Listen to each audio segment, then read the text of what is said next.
Hello guys, very good evening. कैसे हैं आप लोग? उम्मीद करता हूँ काफ़ी अच्छे होंगे और काफ़ी स्वस्थ होंगे।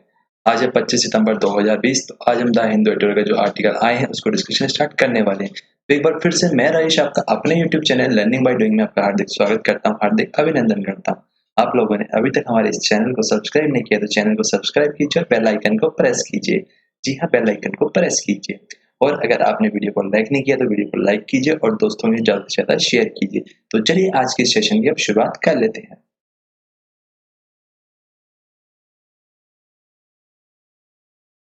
अब बात की जाए आज के मोटिवेशनल कोट की। लक्ष्य है। जी हाँ, लक्ष्य इस प्रकार का होना चाहिए कि उसे पूरा करने के लिए नींद भी ना आए। Um, it should be such that one doesn't even sleep to complete it. ये था हमारा आज का मोटिवेशनल कोट। बात की जाए अब वोकैब सेशन की ओर। आज की जो पहली वोकैब है, स्टिफर मतलब दबाना, यानी गला दबाना। Make someone unable to breathe properly suffocate, यानी उसका दम घुटने लग जाना। क्लिप मतलब कतरना, कुटरू कुटरू कुटरू कुटरू।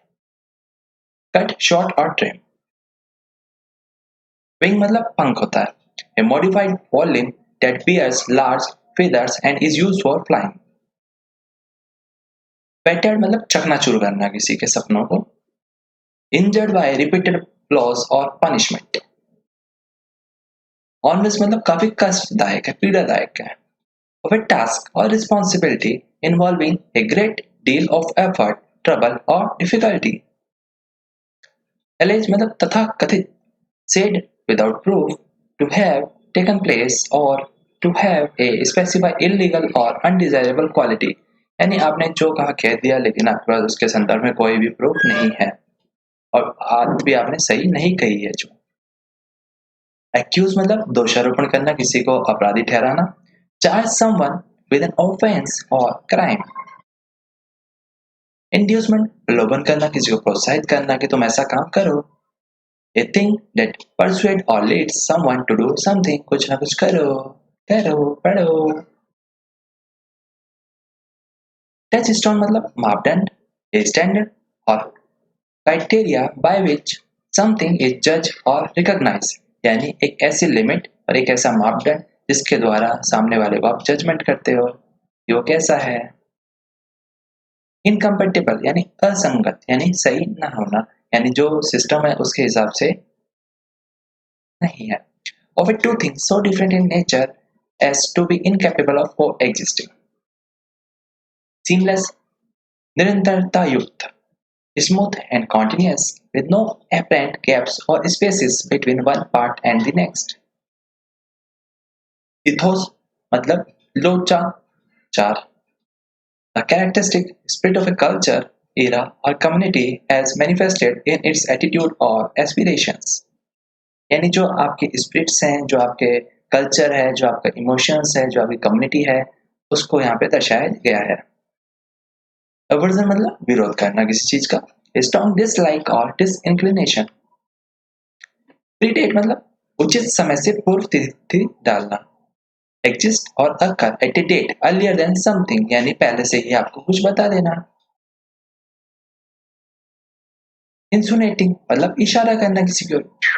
जी हाँ, you hinting at something bad in an indirect and unpleasant way. Paranoia मतलब पागलपन, unjustified suspicion and mistrust of other people. तो ये थी हमारी आज की वोकैब सेशन। अब मूव ऑन कर लेते हैं हम आज का जो आर्टिकल आया है उसके ऊपर। जो आज का आर्टिकल आया है बच्चों, उसका टाइटल है दी फॉरेन हैंड, यानी विदेशी हाथ। यानी जो हाथ है ना मेरे, अब ये हाथ नहीं रहेंगे, ये विदेश के हो जाने हैं। क्या मतलब इसका? NGO fill in for the state, यानी जो नॉन गवर्नमेंट ऑर्गेनाइजेशंस होती है, जो नॉन प्रॉफिट ऑर्गेनाइजेशंस होती है, जिसको हम एनजीओ कहते हैं, जो स्वयं सेवी संस्थान होती है, वो उनको डोनेशन मिलता है, ये हर कोई जानता है, यानी उनको दान दक्षिणा मिलता है। उसके माध्यम से वो उस जगह का, उस इलाके का कुछ मिसयूज भी करती हैं, लेकिन बहुत सारी है जो उसको उस पैसे को यूटिलाइज करके वहाँ पे डेवलपमेंट और वहाँ पे जो जरूरतमंद लोग हैं उनके लिए काम करती है वो। Regulation should not stifle there functioning, यानी कहा जा रहा है कि ये जो रेगुलेशंस है, ये जो नियम कायदे हैं, उसके जो फंक्शनिंग है उसमें बाधा उत्पन्न ना करे, ये ना ही उसके बीच में रुकावटें करे। तो जाहिर सी बात है कुछ चेंजेस हुए होंगे इसमें। जब भी ऐसी बातें की जा रही है, जी हाँ, बिल्कुल चेंजेस हुए। एफसीआरए के जो रेगुलेशंस थे उसमें बदलाव किया गया है। सरकार का कहना ये था उसके पीछे कि जो कुछ ऑर्गेनाइजेशंस यानी जो एनजीओज है, वो मिसयूज करती है जो फॉरेन की जो डोनेशंस होती है, जो वहाँ का जो पैसा आता है, तो उसके लिए कुछ यहाँ पे चेंजेस किए गए हैं। तो ये जानते हैं इस आर्टिकल के माध्यम से क्या चेंजेस है और क्या ऑथर का अपना व्यू पॉइंट है। हालांकि ऑथर इसमें सरकार की जो फीलिंग्स है, जो इमोशंस है और जो उन्होंने चेंजेस किए हैं उसके थोड़ा अगेंस्ट में है। तो आइए पढ़ते हैं और जानते हैं। अमेंडमेंट्स टू द एफसीआरए, यानी जो अमेंडमेंट्स आई है, यानी जो चेंजेस आए हैं एफसीआरए में, drafted without consultation with stake holders and pass with limited discussion in parliament. यानी जो ड्राफ्ट तैयार किया गया है वो बिना किसी कंसल्टेशन यानी सलाह मशवरा नहीं किया गया जो उसके स्टेक होल्डर्स होते हैं, जैसे कि जो एनजीओ और जो उससे डील करने वाले लोग होते हैं, और इसको पास कर दिया गया है बहुत थोड़ी बहुत डिस्कशन करके पार्लियामेंट में। फर्दर, बावजूद इसके clip the wings of the Indian better civil society, और जो क्लिप्स है यानी जो पंख है उसको कतर दिए गए हैं इंडियंस बेटर सिविल सोसाइटी के। New regulation put onerous condition on civil society organisation, और ये जो नई रेगुलेशंस आई है ये एक कष्टदायक कंडीशंस है सिविल सोसाइटी की ऑर्गेनाइजेशन के ऊपर and education and research institution that have partnership including of a financial nature with foreign entities. क्योंकि बहुत सारे जो एजुकेशन वाली एंटिटीज भी है जो बाहर से इनको पैसा मिलता है और वो एजुकेशन में बच्चों को यहाँ पे योगदान करती है। Patients overblame rationality in conversation on foreign influences, and it could well be true that a portion of such foreign assistance may be reaching the wrong hand.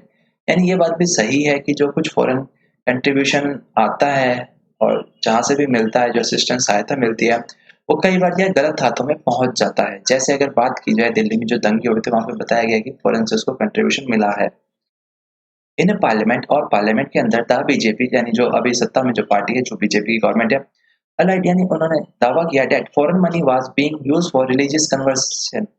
यानी जो धर्मों का जो कह सकते हैं ना, जैसे हिंदू से मुस्लिम बनाया जा रहा है और सिख से ईसाई जो कन्वर्जन हो रहा है, उसमें इस पैसे को यूज किया जा रहा है, जो कि एक गलत बात है बिल्कुल। इन 2017 और बात की जाए 2017 की, the government part American Christian charity comparison international accusing it of supporting convergence. और जो सरकार है उसने 2017 में अमेरिकन क्रिश्चियन की जो चैरिटी है उसको बार किया था, यानी उसको बैन लगाया था। कंपैरिजन इंटरनेशनल को भी लगाया था और एक्यूजिंग इसके ऊपर ये आरोप लगाया गया था कि वो इसको सपोर्ट कर रही है, यानी जो लोगों का धर्म परिवर्तन करवाने में उसको मददगार साबित हो रही है। The debate on religious propagation and conversion must be dealing from the question of foreign funding। कहा जा रहा है कि ये जो मुद्दा है, ये जो चर्चा है, इसको जो रिलीजियस प्रोपेगेशन है यानी जो प्रोपेगेंडा चलाया जा रहा है, जो प्रचार प्रसार किया जा रहा है धर्म के नाम पर और कन्वर्जन के नाम पर, उसको मस्ट भी खास तौर पे उसको डीलिंग यानी उसको अलग कर देना चाहिए। दो अलग अलग चीजें हैं, दो अलग अलग क्वेश्चन हैं। जो क्वेश्चन उठता है फॉरेन फंडिंग का, उससे देयर आर एडिक्वेट लॉज, और बहुत सारे ऐसे पर्याप्त मात्रा में हमारे पास कानून है that against the conversion by inducement, जो यानी डरा धमका के अगर आप किसी को कन्वर्जन करवाते हो तो आप वहाँ पे केस वगैरह करवा सकते हैं दर्ज। एंड द राइट और wrong of it can not be decided against the touch stone और द सोर्स ऑफ फंड। ये सही है, ये गलत है, ये मापदंड इसके आधार पे नहीं होना चाहिए कि जो सोर्स है फंड का ये विदेश से आ रहा है तो ये गलत होगा। नेटिव और फॉरेन, यानी चाहे वो देश का पैसा हो चाहे विदेश का पैसा हो। Some of the restrictions appear well meaning, जो काफी रिस्ट्रिक्शन लगाई गई है कुछ वो सही है, समझ में आती है, but could impact NGO besides showing up India to be over regulated। वो दर्शाता ये है कि जो NGOs है बावजूद इसके कि जो इंडिया है वो बहुत ज्यादा ओवर रेगुलेटेड करने लगा है, यानी हद से ज्यादा कंट्रोल, समझ रहे हैं, शिकंजा कसा जा रहा है। The international commission of jurist, जो इंटरनेशनल कमीशन है ज्यूरिस्ट का, has said the new law was incompatible with the international obligation. जो नया कानून आया है वो इनकम्पैटिबल है, यानी असंगत है इंटरनेशनल की जो ऑब्लिगेशंस है, जो दायित्व है भारत के, and India's own constitution provisions of right, और जो भारत का खुद का संविधान है उसके प्रोविजंस के अनुसार भी ये गलत है। Seamless sharing of ideas and resources across national boundaries is essential to the functioning of a global community. और कहा जा रहा है कि बिना रोक टोक के जो शेयरिंग होता है आइडियाज का, रिसोर्सेज का अक्रॉस पूरे नेशनल बाउंड्रीज में, यानी देश से विदेशों में, इज एसेंशियल, ये बहुत जरूरी होता है functioning of a global community के लिए। And should not be discourage, इसको क्या है डिस्करेज नहीं करना चाहिए, इसको मतलब कि एनकरेज करना चाहिए, यानी आपको प्रोत्साहित करना चाहिए लोगों की, हाँ करो, ऐसे इसको डिस्करेज नहीं करना चाहिए, नहीं बिल्कुल नहीं करोगे। Unless there is a reason to believe the funds are being used to aid illegal activities, जब तक ये भरोसा नहीं हो जाता कि जो फंड है यानी जो पैसा जो बाहर से आ रहा है इसको यूज किया जा रहा है इलीगल एक्टिविटीज में। Prime minister Narendra Modi has often cited the ancient Indian ethos of वसुधैव कुटुंबकम, यानी जो प्रधानमंत्री नरेंद्र मोदी कई बार कहते हैं जो हमारा भारत है वो वसुधैव कुटुंबकम है। यानी हम सभी लोग क्या एक परिवार की तरह हैं और सब मिलजुल के काम करना चाहते हैं और आगे बढ़ना चाहते हैं। As the framework for its global engagement के लिए the pandemic has only underscore the importance of this approach.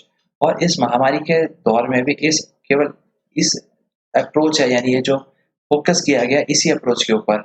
यानी भारत की बहुत सारी उम्मीदें हैं देश को कि भारत से काफी सारे जो विदेशी लोग हैं, जो चाहे कंट्रीज हो चाहे कोई भी हो, हर किसी को भारत से बहुत ज्यादा उम्मीदें होती है एज ए ग्रोइंग इकोनॉमी। और भारत क्या है, विकासशील देश है, विकसित देश नहीं है। India under mister Modi has been proactive in seeking global capital and technology. और जो मिस्टर मोदी है, यानी जो हमारे प्रधानमंत्री है, वो प्रोएक्टिव है, यानी कि एकदम जिस प्रकार से जो डिसीजन जिस टाइम पे चाहिए होते हैं वो पर्याप्त मात्रा में लेते हैं। और ग्लोबल कैपिटल और टेक्नोलॉजी के मामले में भी वो बहुत ज्यादा एडवांसमेंट की ओर ध्यान दे रहे हैं। The persons appear to be towards select categories of global ideas and idols. और ये जो विरोध है जो दर्शाया जा रहा है वो केवल कुछ सिलेक्टेड कैटेगरीज है जो ग्लोबल आइडियाज और आइडियल है, यानी जो बेकार है। इन्वायरमेंटलिज्म, ह्यूमन राइट्स एंड सिविल लाइबर्टीज, यानी जो इन्वायरमेंट के ऊपर और ह्यूमन राइट्स हो गए और चाहे सिविल स्वतंत्रता की बात हो गई। Organisation working in these fields have often had their patronage being called into question. कहा जा रहा है जो ऑर्गेनाइजेशन है जो काम कर रही है उस फील्ड में, उनकी खुद की जो राष्ट्र है यानी देशभक्ति के ऊपर यहाँ पे क्वेश्चन उठा दिया जा रहा है। टू बी फेयर, और इस मामले में क्या एकदम निष्पक्ष होना चाहिए, this approach predates the current governments and it was during the UPA that an official report even quantified the GDP losses allies causing by environmental NGOs initiating a foreign conspiracy against India। कहा जा रहा है कि जो GDP है उसमें भी NGOs का बहुत बड़ा रोल होता है। Such paranoia does not go well with India's legitimate ambitions to be a global player।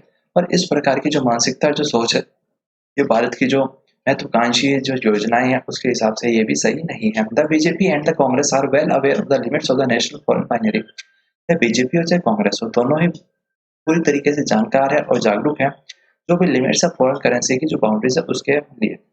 इन 2017 और 2017 की बात है, both joined hands to legislate an escape route after receiving funds from foreign entity in violation of the FCRA provisions। यानी both joined यानी BJP और कांग्रेस दोनों ने हाथ मिलाया एक कानून बनाने के लिए कि जो एक बाहरी रास्ता हो जिसके चुपके से माध्यम से जो पैसे इधर से उधर होते हैं कि इसको बंद करना चाहिए, जिसके माध्यम से जो फॉरेन एंटिटीज है जो वॉयलेशन करती है एफसीआरए के प्रोविजंस को, यानी जो उल्लंघन किया जा रहा था एफसीआरए प्रोविजंस का, उसके लिए thousands of NGO serve extremely disadvantage session. तो बहुत हजारों की तादाद में जो एनजीओ है वो सर्व करती है extreme disadvantage sessions at times filing in for the state, at others supplementing it a presumption of guilt against them all। और ये मान लेना कि हर कोई ही गलत होगा और हर कोई ही अपराधी होगा, हर कोई ही दोषी होगा, तो ये बात तो सही नहीं है।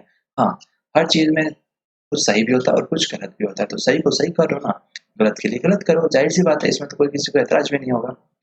फॉलोड बाय कंट्रोल, और हाँ जाहिर सी बात है कंट्रोल लगाओ ना, कंट्रोल लगाने में कौन रोक रहा है आपको। Amounts to throwing the baby out with the bath water. जिस प्रकार से जब बच्चा नहा लेता तो उसके बाद उसको बाहर निकाल के फेंक दिया जाता, तो ये तो यहीं पे वो बात हो गई है। The world is poor when new barriers are raised.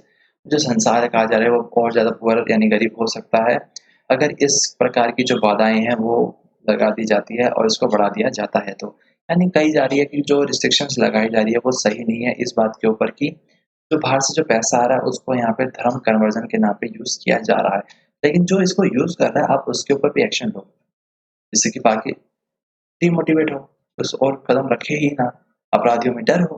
इस प्रकार की अप्रोच सरकार को थोड़ी अपनानी चाहिए। तो ये था हमारा आज का आर्टिकल। उम्मीद करता हूँ आप सभी को बहुत अच्छा लगा होगा और काफी कुछ नया जानने को मिला होगा। अभी तक आप लोगों ने हमें ट्विटर पे फॉलो नहीं किया, ट्विटर पे आप हमें फॉलो कीजिए, चैनल को सब्सक्राइब नहीं किया, चैनल को सब्सक्राइब कीजिए और बेल आइकन को प्रेस कीजिए।